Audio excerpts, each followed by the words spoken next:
ये वीडियो काफी स्पेशल है क्योंकि इस वीडियो में तुम उसी मूवी एक्सप्लेनर को नहीं सुनने वाले हो जो कि बात बात में जोक्स क्रैक करता है और वीडियोस अपलोड करता है अपने चैनल पर रेगुलरली, बल्कि तुम इस वीडियो में एक ऐसे बच्चे को सुनने वाले हो जिसने कि अपने बचपन में रामानंद सागर जी की रामायण को देखा है और उससे कुछ सीखा है, उससे अपनी लाइफ में कुछ इम्प्रूवमेंट किया है और सबसे खास बात एज अ व्यूअर उसने एंजॉय किया है। और अब वो बच्चा बड़ा होकर ये चाहता है कि रामायण को उसके सामने वैसे ही प्रेजेंट किया जाए जैसे कि सालों पहले उसने देखी थी। और इसीलिए मैंने इस वीडियो का टॉपिक ये रखा है कि 10 ऐसी चीजें जो कि अभी नितेश तिवारी की रामायण जो अनाउंस हुई है हाल ही में, उससे मुझे और तुम्हें क्या ऐसी 10 एक्सपेक्टेशंस रखनी चाहिए वो मैं तुम्हें बताऊंगा इस वीडियो में आगे। तो चलो फिर शुरू करते हैं। मैंने इन 10 एक्सपेक्टेशंस को 2 भाग में डिवाइड किया है। पहला भाग जहाँ पर कि एज रामायण हमें इससे क्या एक्सपेक्टेशंस रखनी चाहिए और दूसरा भाग एज अ मूवी हमें क्या एक्सपेक्टेशंस रखनी चाहिए।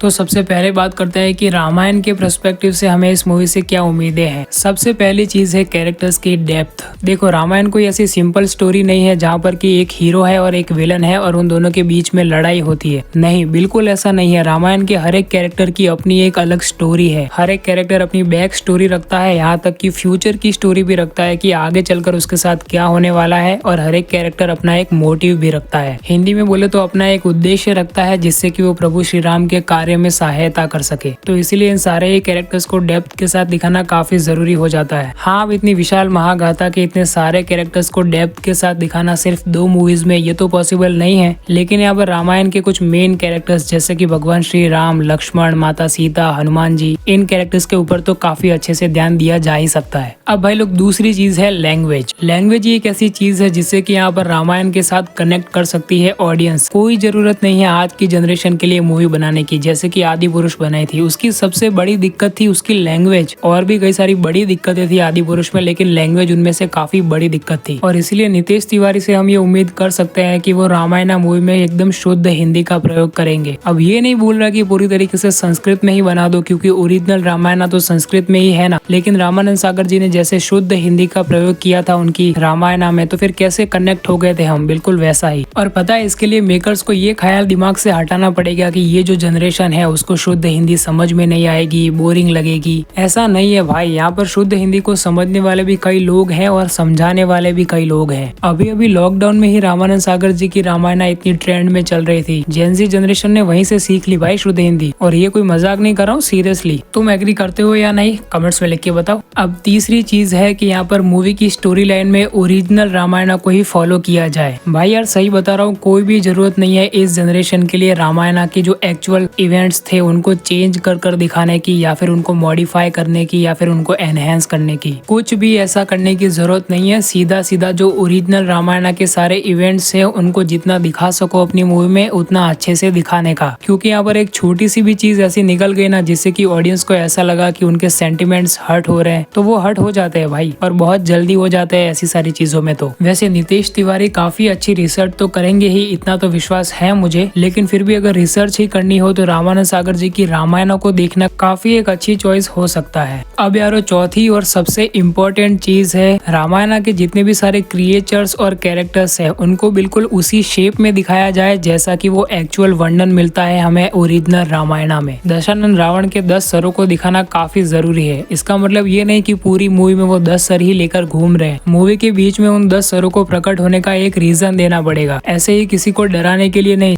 ऐसा होना चाहिए कि वो एक मनी शॉट हो पूरी मूवी का। और बाकी सारे पात्र जैसे कि हनुमान जी, उनको तो उनके परफेक्ट शेप में दिखाना काफी ज्यादा ही जरूरी हो जाता है क्योंकि उनको लेकर लोग काफी ज्यादा इमोशनल है भाई। उसका ही एक रिसेंट एग्जांपल हम देख सकते हैं जहां पर कि प्रशांत वर्मा सिनेमैटिक यूनिवर्स की अगली मूवी यानी कि जय हनुमान से ऋषभ शेट्टी एज हनुमान जी का फर्स्ट लुक पोस्टर रिलीज किया था। वहाँ पर ऋषभ शेट्टी का जो फेस था वो हनुमान जी से मैच नहीं कर रहा था, तो लोग जेन्युइनली वहाँ पर कंप्लेन कर रहे थे कि ऐसा कैसे दिखा सकते हो आप। लेकिन अभी प्रशांत वर्मा पर तो इतना विश्वास है कि वो इसका एक जस्टिफिकेशन तो जरूर से देंगे जय हनुमान मूवी में। लेकिन अभी ये जरूरी हो जाता है कि नितेश तिवारी ये गलती बिल्कुल ना करे क्योंकि यहाँ पर ये प्रशांत वर्मा की जय हनुमान की तरह कोई सुपर हीरो मूवी नहीं है, बल्कि यहाँ पर सीधा सीधा रामायण को दिखाया जाने वाला है। अब भाई लोग पांचवी चीज है रामायण के सभी अस्त्रों और शस्त्रों को उसी तरीके से हमारे सामने प्रेजेंट करना जैसा कि ओरिजिनल रामायण में हमें वर्णन मिलता है। रामायण में श्री राम और लक्ष्मण के पास कई सारे अस्त्र और शस्त्र थे, लेकिन अगर बात करें उनके धनुष के बारे में तो प्रभु श्री राम के धनुष का नाम था कोंदड़ और यहाँ पर लक्ष्मण जी के धनुष का नाम था गांधारी और हनुमान जी की गदा का नाम था कौमुदकी। तो अब इन सारे नामों के साथ साथ इन अस्त्रों शस्त्रों का जब भी प्रयोग किया जाएगा मूवी में वो भी काफी अच्छा होना चाहिए। ये तो एज अ मूवी जज कर रहे हैं हम, लेकिन जो प्रेजेंटेशन पूरा होना चाहिए ना वो भी काफी इफेक्टिव होना चाहिए, जिससे कि एंटरटेन भी हो और पूरी तरीके से ओरिजिनल रामायण का फील भी आए। और अब यार वो छठी चीज है रामायण का मैसेज, वो सीख जो रामायण इतने हजारों सालों से यहाँ पर लोगों को देती आई है उसको बिल्कुल एक्यूरेट रखना पड़ेगा। और यही सबसे बड़ी और चैलेंजिंग बात होती है कि रामायण के मैसेज को समझना और उसे अपनी मूवी में कन्वे करना काफी मुश्किल होने वाला है। लेकिन नितेश तिवारी की फिल्मोग्राफी देखकर ऐसा लगता है कि वो इमोशंस और मैसेज को काफी अच्छे से हैंडल कर सकते हैं। और रामायण के मैसेज जैसे कि मैं अगर तुम्हें एक एग्जांपल दूं तो वो पूरा सीन जहाँ पर कि रावण का वध करने से पहले श्री राम लक्ष्मण को उनके पास से शिक्षा लेने को कहते हैं, क्या ये सीन था आदि पुरुष में? नहीं था ना। अगर रामायण मूवी में इन सारे छोटे छोटे सीन्स का ध्यान रखा गया और इन सारे इवेंट्स को एक्यूरेटली दिखाया गया तो ये मूवी काफी स्पेशल होने वाली है। तो चलो अब यार ये तो सारी बातें हो गई कि रामायण के पर्सपेक्टिव से हमें इस मूवी से क्या उम्मीदें रखनी चाहिए। तो अब चलो ये भी जान लेते हैं कि एज अ मूवी लवर मैं इससे क्या एक्सपेक्ट कर सकता हूँ। एज अ मूवी लवर जो सबसे पहली चीज हमें रामायण मूवी से एक्सपेक्टेड है वो है एक एंगेजिंग स्क्रीन प्ले और एक यूनिक डायरेक्शन। एक अच्छा स्क्रीन प्ले ही ऑडियंस को मूवी से बांध कर रख सकता है। अब वैसे इसकी इतनी ज्यादा जरूरत भी नहीं पड़ेगी क्योंकि रामायण की स्टोरी के साथ कोई भी कनेक्ट बहुत जल्दी हो जाता है, लेकिन फिर भी अगर इस जनरेशन को रामायण मूवी के साथ कनेक्ट करना है तो छपरी डायलॉग्स के अलावा भी कई सारे रास्ते हैं, जिनमें से कि एक है अच्छा स्क्रीन प्ले। और रामायण मूवी के लिए एक यूनिक डायरेक्शन स्टाइल भी अपनाना पड़ेगा नितेश तिवारी को, क्योंकि अगर ऐसे ही नॉर्मली शूट किया तो शायद ये सीरियल वाली वाइब दे सकता है। अब अगर रामायण की ऑथेंसिटी बरकरार रही तो फिर भले ही सीरियल वाली वाइब हो, लोग जाएंगे देखने। और भाई दूसरी चीज है बैकग्राउंड्स और सेट्स। रामायण में हमें जो भी वर्णन देखने को मिलता है ना उसके हिसाब से रामायण काफी ग्रैंड है, इतनी ग्रैंड कि उसके लिए कई सारे सेट्स लगाने पड़ेंगे। फॉर एग्जाम्पल जो मूवी की स्टार्टिंग में ही पूरा स्वयंवर वाला सीन होगा वहाँ पर कैसा सेट लगाया जाता है ये देखने लायक होगा। और बैकग्राउंड्स को इतना पावरफुल बनाना पड़ेगा जिससे कि हमें वो इम्पैक्ट फील हो। अगर दो अस्त्र आपस में टकराए तो हमें वो इम्पैक्ट फील होना चाहिए। और अब तीसरी चीज है अच्छा VFX और CGI। जैसा कि मैंने कहा कि दो अस्त्र आपस में टकराए तो वो इम्पैक्ट फील होना चाहिए, तो बैकग्राउंड्स के साथ साथ अगर CGI और VFX भी अगर अच्छा होगा तभी तो वो फील आएगा। एंड बाकी सारी जो चीजें हैं जैसे कि रामायण के सभी कैरेक्टर्स को उनके एक्चुअल शेप में दिखाने के लिए भी काफी अच्छा CGI चाहिए होगा। अब एंड गेम में थैनोस कहीं से भी कार्टून नहीं लगता है और अवतार मूवी में जितने भी हमें देखने को मिलते हैं ना क्रिएचर्स वो बिल्कुल भी कार्टून नहीं लगते हैं, रियल लगते हैं। तो अब उस लेवल तक तो एक्सपेक्टेशंस हम नहीं रख सकते। हाँ रख सकते हैं ना, 800 करोड़ का बजट बताया जा रहा है इसका। इंडियन स्टैंडर्ड्स के हिसाब से काफी बड़ा बजट है ये। तो अब देखते हैं कि क्या होता है। लेकिन अभी जो सबसे आखिरी चीज है जो कि हमें इस मूवी से एक्सपेक्टेड है वो है एंटरटेनमेंट। यारो मूवीज होती है सोर्स ऑफ एंटरटेनमेंट के लिए। अब अगर यही एंटरटेनमेंट प्रोवाइड नहीं किया जाएगा हमें तो कैसे चलेगा। अब मैंने आगे वीडियो में जितनी भी सारी एक्सपेक्टेशंस बताई है, अगर इन सारी एक्सपेक्टेशन पर मूवी खरी उतर जाती है तो एंटरटेनमेंट तो ऐसे ही मिल जाएगा। अब यारो तुम्हारी क्या उम्मीदें हैं यहाँ पर नितेश तिवारी की रामायण मूवी से, तुम मुझे कमेंट्स में लिख के जरूर से बताना। तो अब इसी के साथ इस वीडियो को भी यहीं पर एंड करते हैं। मिलते हैं किसी और अगले इंटरेस्टिंग वीडियो में, तब तक के लिए बाय